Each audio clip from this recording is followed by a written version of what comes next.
Welcome to BreezeLine, where you'll say, "Ta-ta, T-Mobile, our home internet is just plain better. More reliable and faster because we put internet first. If there's network congestion, we won't slow your internet down like T-Mobile does to help their cell customers." And right now, you can try out a true internet experience with BreezeLine's reliable and fast fiber-powered home internet.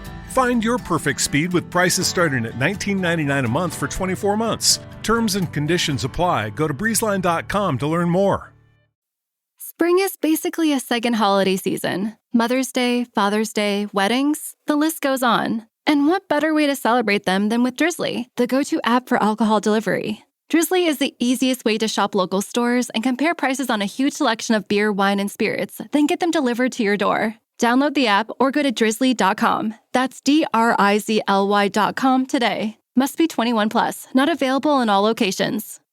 One of the implications of the fact that texts don't have any inherent meaning, and the fact that we have to generate the meaning in our own heads, and the fact that we can only generate that meaning based on our own experiences with and understandings of the agreements about language, one of the implications of that is that meaning is going to be different from mind to mind as we generate things. Like the poor young man at KFC who had no idea why I was getting upset. His generation of meaning was different from mine. And so we're already having to, in a sense, negotiate with the text just to try to produce any meaning at all. If we want the text to generate a meaning, we're bringing our experiences and our understanding of language to bear on the text to generate that meaning. So I refer to that as in a sense, a negotiation with the text. But at the same time, we're also being driven by some intuitive desires. If the text is authoritative, or if we believe the text is inspired, if the text is meaningful to us, our intuitive cognition is going to play a role in how we are able to generate that meaning. And the meanings that are going to make the text most meaningful and most useful for us are the ones that are going to bubble to the top. And so subconsciously, we're negotiating with the text as well. Our subconscious mind is trying to figure out what will make this text meaningful, or what will make this text useful. And the people who composed the biblical text were writing because they wanted these texts to perform certain functions that usually are totally irrelevant to what we're worried about today.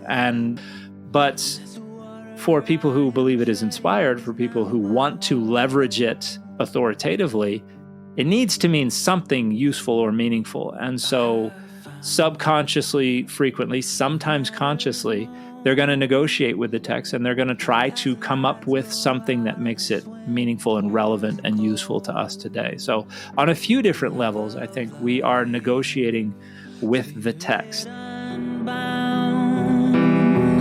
is the truest form of love that I have found. Do you believe in hope? 'Cause I am hope. Welcome to the Deconstructionist podcast. I'm your host, John Williamson. Welcome back to the podcast. We have a big one today. I've been super excited to release this one. I was super excited to record it. This is a gentleman who was recommended to me by a friend of the podcast, Jay Baker, and instantly got hooked on his videos. He is not your average academic, I would say. Obviously, just an incredibly brilliant guy, but has this really crazy social media presence and has used social media to reach out to folks of younger generations, probably, you would say, and has done so incredibly effectively in an effort to combat misinformation, and it's just super fun watching him do it. So quickly became a fan, plowed through all of his videos, and obviously, and we talk about this on the podcast, it's hard to boil down really heavy subjects into 1-2 minute, videos, like little soundbite clips almost. But he does a great job of also supplying, additional resources that you can check out, and really falls in line with what we've been trying to do with this podcast for years, which is, try to encourage people to really dig into it themselves and just, not take something at face value and do the research and look into it yourselves. And so he really does a great job of sort of facilitating that, giving you a nibble, but then kind of showing you some places you can go to look into it even further. And really, is one of the few voices out there who actually has the pedigree to, as I said, kind of combat a lot of this misinformation, because as we all know, anybody can put anything out on the internet, but it doesn't necessarily make it true. So we got to be real careful. But Dan does an awesome job, and it's super fun. His motto is data over dogma, which I love. So he takes a very historical approach to following the data wherever it leads. No preconceived notion, or he's not working backwards and taking a theory and trying to make the evidence fit. He's just following it wherever it goes, and takes that very seriously. So this one was a ton of fun. Kind of got to do just sort of some, random questions that I get a lot through the podcast, and just kind of throw them at him and let him go. So it was a ton of fun. So Dan, his background, he got a bachelor's degree in ancient Near Eastern studies, then went on to get not one but two master's degrees, one in Jewish studies through the University of Oxford and another in biblical studies, and then got his PhD in theology and religion. He just now went independent based on the popularity of his social media presence, but worked for the Church of Jesus Christ of Latter-day Saints as a scripture translation supervisor, and worked for Brigham Young University as an adjunct instructor of ancient scripture, but now has a podcast out and is working on other projects. So we'll put all those links in the show notes. Data Over Dogma is the name. But you can find Dan all over social media, like I said, as well. Primarily TikTok and YouTube and Instagram. Some really great videos. He's got tons of videos up there on all sorts of topics. So check it out. And other than that, I think you guys know the gist, right? So check out www.thedeconstructionists.com. You can find all of our social media, links to our Patreon, links to our social media, our blog, all that good stuff. You can stream our entire back catalog of episodes directly through the site if you wish. If you're technology challenged, you just got to click play on the website. So try to make it easy. But other than that, let's get to it. This one was super fun. I give you Dan freaking McClellan. This water I am treading is now my home. So never take what you have for granted. Welcome to the podcast. I am so excited to have today's guest on. Welcome, and thank you so much for taking some time out of your day, Dr. Dan McClellan. Yeah, thanks for having me. I appreciate it. So to jump into the interview, tell listeners a little bit about your background and how you got into the work that you do today. Yeah, happy to. I was never really much interested in religion growing up. I tell people that I was basically agnostic through most of my life. I am an adult convert to the Church of Jesus Christ of Latter-day Saints. So I was baptized when I was 20 years old. And a year later, I left to serve a full-time proselytizing mission in Uruguay, where I learned a type of Spanish we call Castellano. And I also started reading the Bible. Someone gifted me a Spanish translation of the Bible that included the Apocrypha, as well as a Spanish Bible dictionary. And I just fell in love with the literature, the languages, the cultures that I was finding about in the Bible. I had heard some of this stuff in the past. This was my first opportunity to really dive deeply into it. And things in the Apocrypha particularly, I fell in love with, particularly 1st and 2nd Maccabees. Learning about that history was something very new to me, and it just fascinated me. And I just really, really enjoyed learning about this ancient culture that we had so much access to. And I discovered that there was a new major at BYU, which was basically the only school I was going to be able to get into. And I had already been kicked out of one university in northern Colorado. So I had a 0.29 GPA. And I figured maybe they'll let a convert return missionary in. And they didn't the first time around for this new major they had called Ancient Near Eastern Studies. But I was able to finagle my way into the back door by taking some other classes and transferring in. But I did a bachelor's degree in ancient Near Eastern studies. I emphasized biblical Hebrew, and then I minored in classical Greek. And then went away to Oxford and did a master's degree in Jewish studies there, where I studied the Septuagint and textual criticism. And I wrote my master's thesis there on anti-anthropomorphism and the Septuagint translation of Exodus 24:10. And then went to another school in Canada to do a master's degree there in biblical studies, and got a job working for the Church of Jesus Christ of Latter-day Saints as a scripture translation supervisor, and was able to do that full-time job and also complete a doctoral dissertation that got me a PhD through the University of Exeter.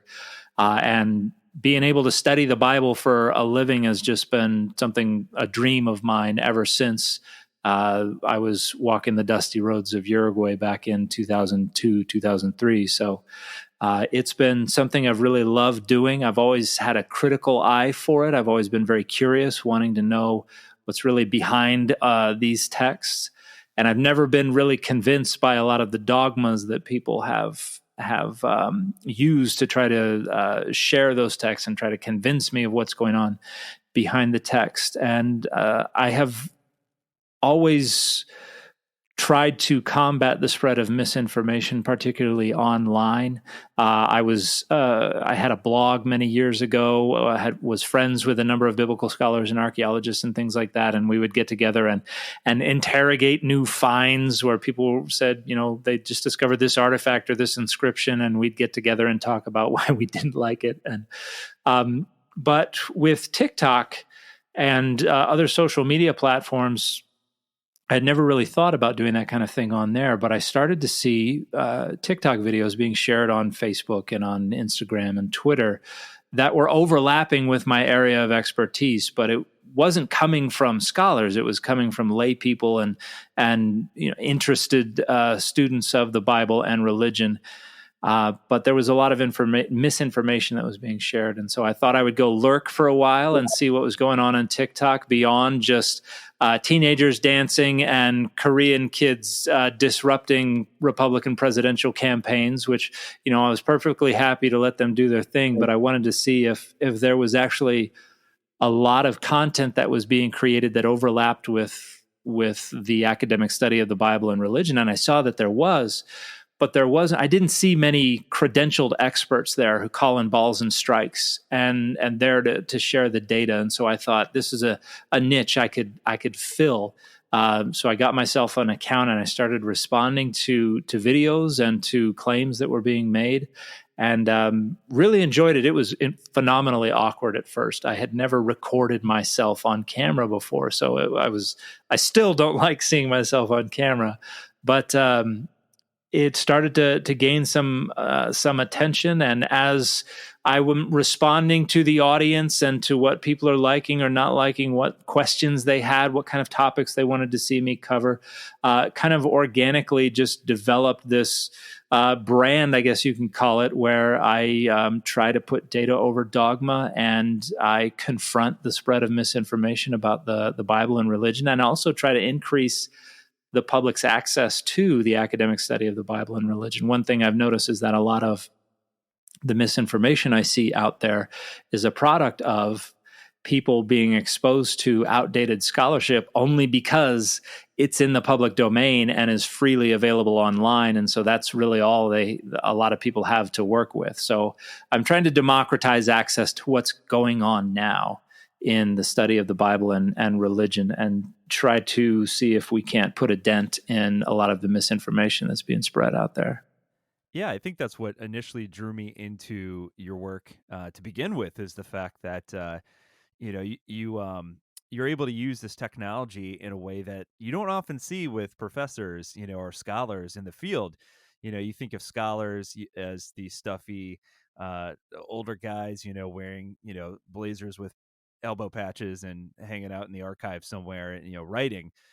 You don't often think of professors or scholars as individuals who are engaging online, who sort of dress like us and use social media to their advantage. So I think that's exceptionally cool, and I think that draws a lot of people in. Yeah, I'm trying. There aren't a ton of people like that. There are a few professors who've hopped on TikTok and Aaron Higashi is a great example, for instance, who's a wonderful scholar and I think does really great videos. But yeah, there's not really a template for this. And so hopefully we're developing a bit of a template. I know there are a lot of scholars in the field because I've talked to them who would love to see more of this. Some of them are a little nervous about trying to do it themselves. Some are trying to do it themselves. But yeah, I think this is how a lot of the younger generations are consuming their content and are engaging in the public discourse. And so we need to be out there if we hope to combat all the misinformation, because that misinformation is going to be spread whether we're there or not. And I think we have folks like Bart Ehrman who have, to some degree, been very public facing, but they're publishing books. They're not engaged in a lot of the more easily consumable stuff that we find on TikTok. So I'm trying to fill that gap until we can get a critical mass of scholars in here to be able to really make a push against all of the misinformation that is out there and hold that line, so to speak. Yeah, I think there's no mistake in terms of why your social media platforms have taken off in the way that they have. I think it's just a really, good way, and obviously, it's where this generation's at, and I think they get a lot of bad rap too. I think a lot of, specifically the millennial and whatever the generation is after that, kind of get a bad rap of being sort of lazy and entitled, and I'm sure to some degree, every generation are those things, but they're also very curious and very smart and hungry for information. And I think you do such a good job of meeting them where they are. And I think, again, I think there's no mistake in regards to why your channels have taken off in the way that they have. Well, I appreciate that. It was certainly a surprise to me, but a pleasant surprise for me. I've appreciated, I get messages every day of all kinds. A lot of people are not fans of me.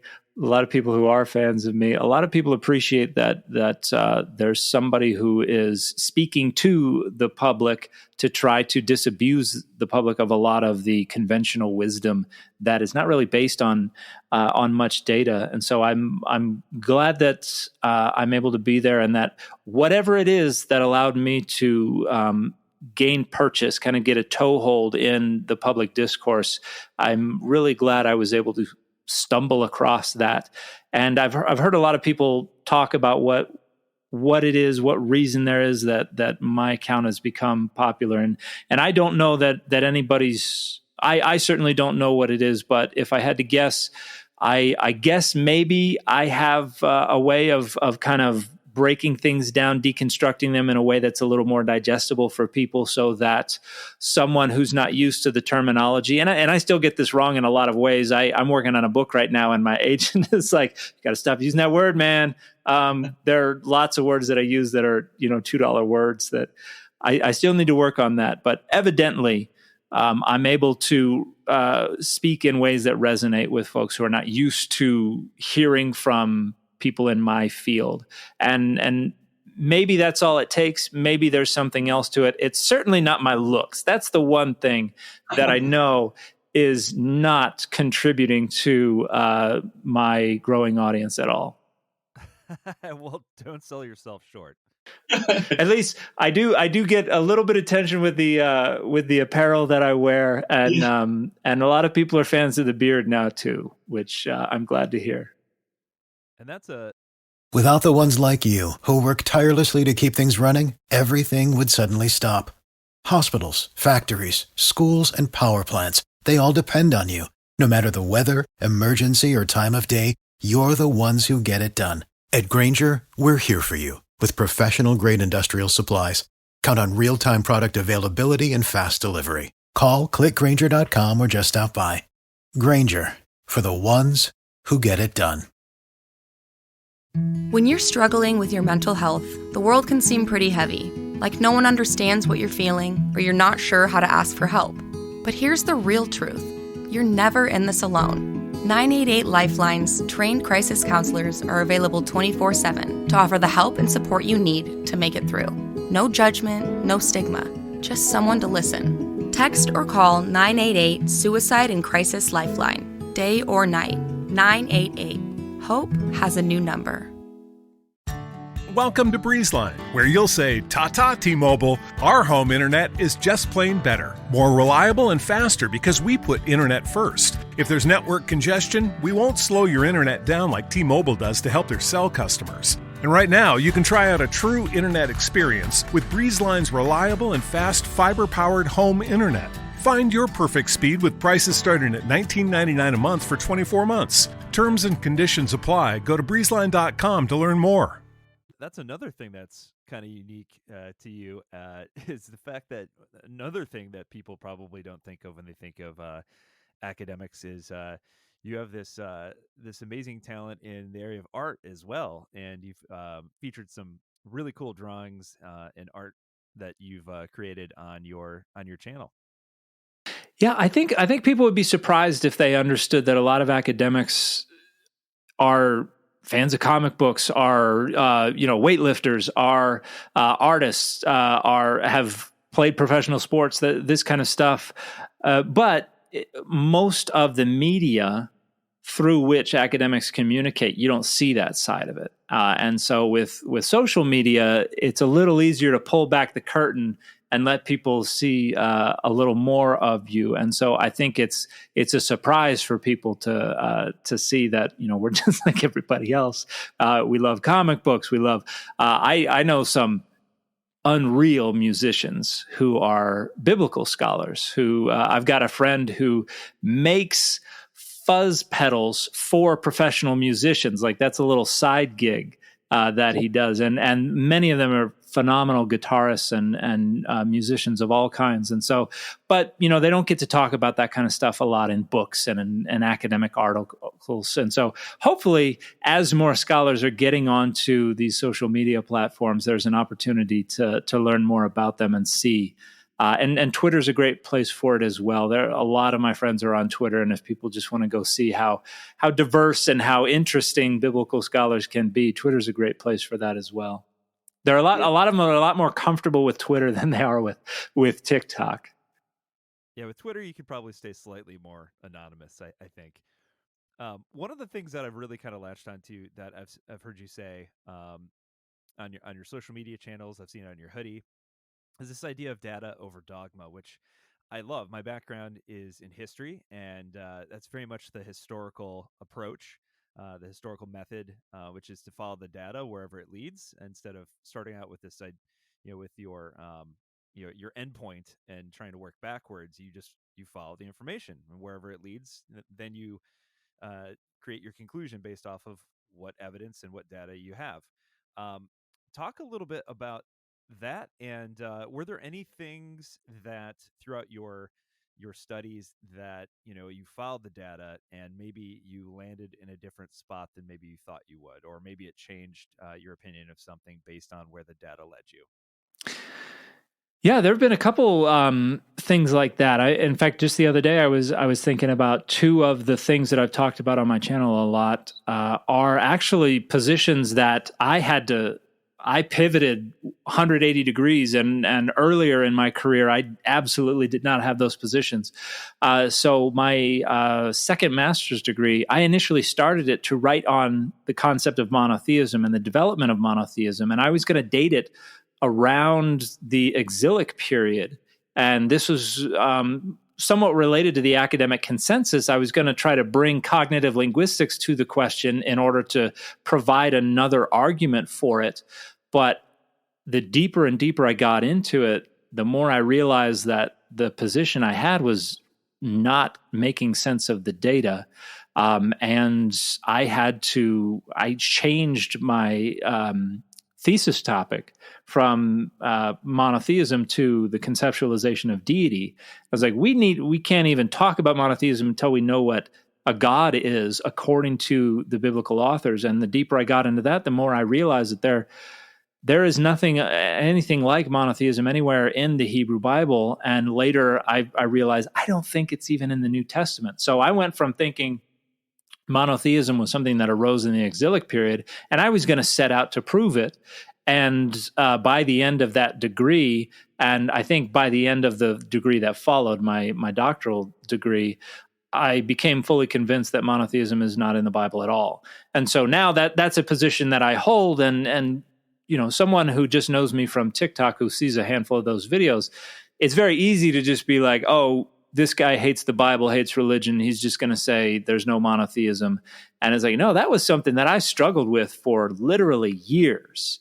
And I wanted to show that this is where monotheism begins. And the date kept getting pushed back. And I did not want to do that. And another example is Psalm 82, which is a fascinating psalm that is very mythological. It discusses the divine counsel. And for a lot of scholars, it is one of the oldest texts in the Hebrew Bible and may even predate the conflation of Adonai with El. And I think that's clear in Deuteronomy 32, 8, and 9. And I set out as a part of this research on the concept of deity and monotheism and the Hebrew Bible. I set out assuming that Psalm 82 was really, really old, and I wanted it to be old because that was going to help me with a lot of my discussions about the nature of deity and the divine counsel. But the more I studied Psalm 82, the more and more I became convinced that it's not that old. And so let's see, I started my second master's thesis in 2010 or 2011. In 2018, I published a paper in the Journal of Biblical Literature where I argue that Psalm 82 comes from after the exile. And so over the course of those 6, 7, 8 years, I completely changed my perspective. And now I'm one of the scholars who argues that it's one of the younger texts in the Hebrew Bible. So, and again, anyone who just knows my TikToks is probably going to think, oh, this is just part of his whole dogma. And it's really the opposite. This was something that the data dragged me kicking and screaming into the position that I hold now. And I, unfortunately, not everybody can see that whole process. And so it's easy to assume, oh, this is what's going on in there. And it's really not the case. Yeah. And that's got to be problematic for you as an academic scholar too. You're creating these videos. The videos are not any longer than, a couple minutes, but you're trying to sum up, a concept or an idea or something that you had spent, countless hours researching and that sort of thing. But you're summing it up into essentially, an elongated soundbite. And people aren't seeing all the process and all the other information that you've used to come to that conclusion. And so, it's easy to judge based off of this, this short video snippet. Yeah. And particularly if I'm doing a series or if I'm following up on an earlier video, a lot of times I'll kind of summarize positions. And, I've done 50 videos within the last year where I said, here are the sources, here's a book, and I put them up on the screen and I talk about all this. And then if I just have one video where I'm like, well, there's no evidence for this. And then I get 1,000 comments that are like, why don't you provide any evidence? Because not every video can be this full breakdown. I gotta eat lunch sometime today. I gotta go take care of this. So my video was shorter. So yeah, that's somewhat of a frustration, but that comes with the territory. I mean, I can't blame people for that. So it's frustrating, but that's on me. I've got to better curate the content that I'm putting out there so that I can produce stuff that's shorter and that's summarizing, but somehow helps people understand this is. I've got to point them in the direction of more data. So, yeah, those are navigating the kind of a lot of the pitfalls of social media content creation has been quite a growing experience for me. Something, if you said 2 years ago, this is what you'd be doing by 2023, I would not have believed you for a second. But it's been an incredible process learning all about these content creation and how to make it work. Yeah, and I think one of the other cool things that you do, though, along with the videos, is that you mentioned you'll put up sources and some other materials that they can research. if they want more information. But you also have posted some online courses that you've done, on a number of very nuanced, subjects where people can go and get a little more information, a little more meat, say than just watching the video. It's almost like the video is a teaser, and then if you want more, come join this class, which I thought was a really cool way to kind of supplement.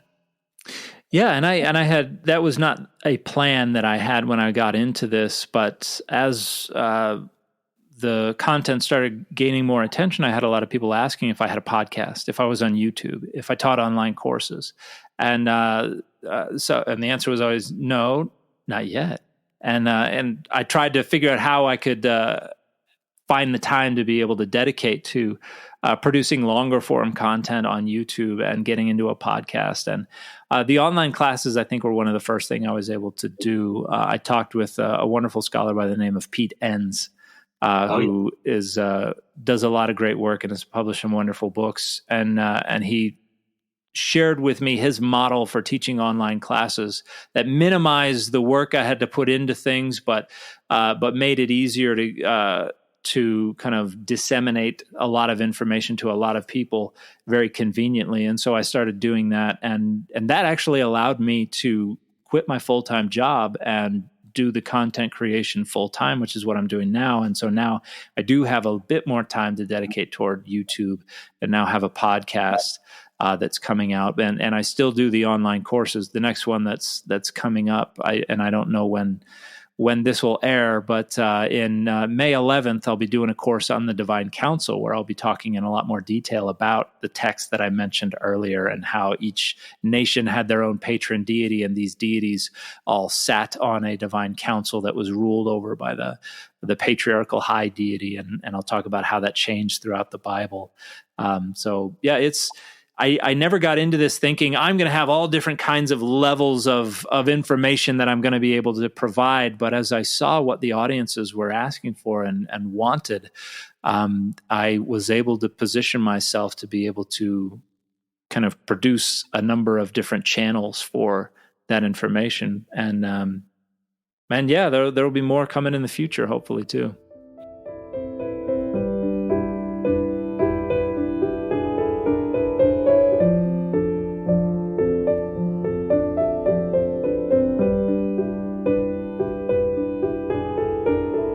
John was young and driven with a heart of gold. Finished seminary, married, found a church he could go home. Made a living, giving dying folks a shoulder and a hand, until he told his leaders that he had some feelings for another man. And they said, John, you must go and take your broken heart and walk it to the door. We know you're hurting and you've been giving, but now you're damaged goods and you gotta give some more. John, we love you, but we can't love you. You must go.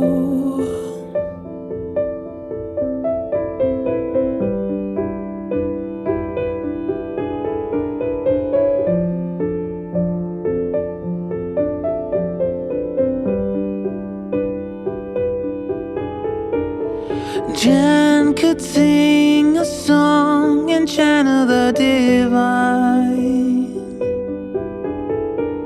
Spent a decade sharing it and kept herself in line, until her eyes began to see the light inside the dark. Then the floor of all she thought began to fall apart. And they said, Jen, You must go. We didn't know your quest would lead you down this road. We know you're searching and you've been giving, but now you've wandered off and you gotta wander home. Jen, we love you, but we can't have you. You must go.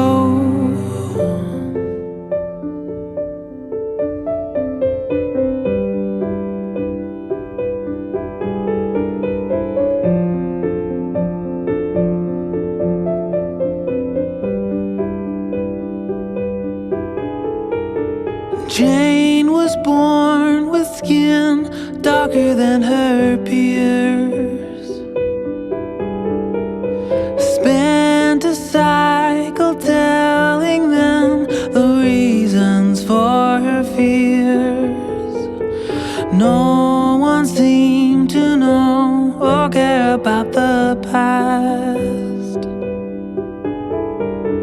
Then they showed her where she stood with every vote they cast.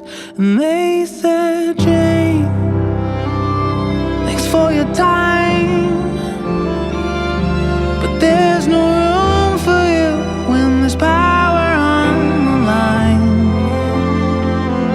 We know you're hurting, but we're not listening.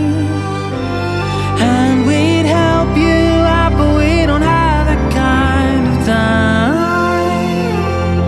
So go work harder and you'll all be fine. You must go.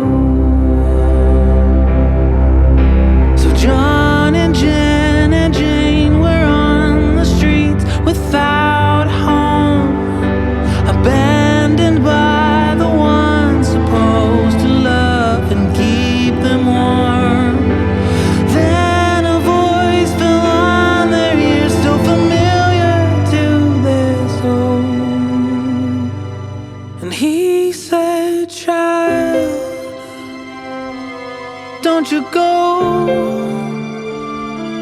I want your broken heart and your beautiful soul. I felt you hurting, I've seen you giving, and I'll stay right here till you have the power to stand. They may not want you, but I know they need you. So let us go.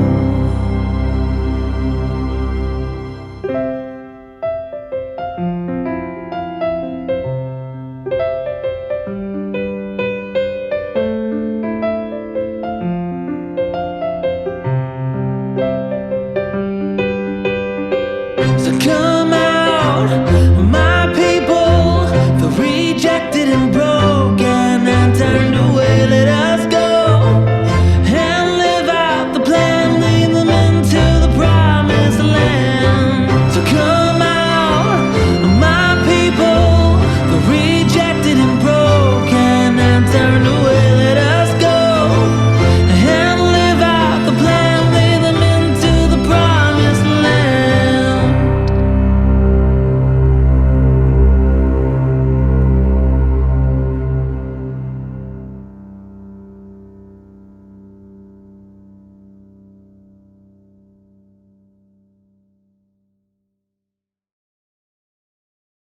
Welcome to BreezeLine, where you'll say, ta-ta T-Mobile, because we've got more reliable home internet that's a whole lot faster. In fact, 10 times faster. No, seriously, because we have real internet backed by our fiber-powered network. And T-Mobile, well, they just have a 5G cellular network. So act now to get superior home internet. Find your perfect speed with prices starting at just $19.99 a month for 24 months. Terms and conditions apply. Go to breezeline.com to learn more. Stigmas around mental health were designed to hold us down, but we don't have to let them. If you're struggling, text or call 988 to connect with a trained crisis counselor who won't judge, just listen. 988 Suicide and Crisis Lifeline. Hope has a new number.